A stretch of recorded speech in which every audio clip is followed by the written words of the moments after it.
Vítajte priatelia, dnes vám porozprávam dojímavý príbeh o láske a obeti, ktorý sa odohral v našich horách. Predstavte si tichý podvečer, keď slnko nebo červená. Pri okne stojí mladý poznám, počúvajúc vzdialený zvuk.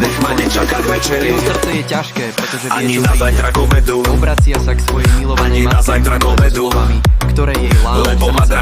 Nebude už s ňou večerať ani zajtra obetovať, právi si preňho idú.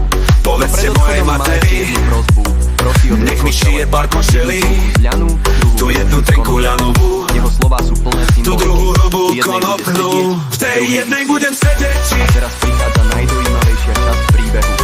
Bohdan V tej druhej budem vysieť. chce byť zavesený na ľudí, kde by ho našli V tej holú. druhej budem Prosí o vysieť. jednu, pri ktorej jeho milovaná Marina chodí po vodu. Každý deň tam Marina prichádza. V tej druhej budem Jej kroky sú vysieť. ľahké, ale srdce ťažké. Pri naberaní vody možno spomenie na Nevešajte svojho ma na milého duby, Boha. Tento lebo príbeh ma nám zjedia pripomína, ako holuby. silná môže byť láska, Leď ma ktorá zaveste na pretrváva jedu, aj v najťažších časoch. kde chodí Je to milá po svedectvo vodu. o oddanosti a večnej pamäti. Ak sa vám tento príbeh páčil, nezabudnite dať páčik a prihlásiť sa na odber kanála. Budem rád, keď sa spolu vydáme na ďalšie putovanie za príbehmi našich predkov. Keď ona vody Ďakujem, že ste nabere, si našli čas a počúvali. možno si na mňa spomenie.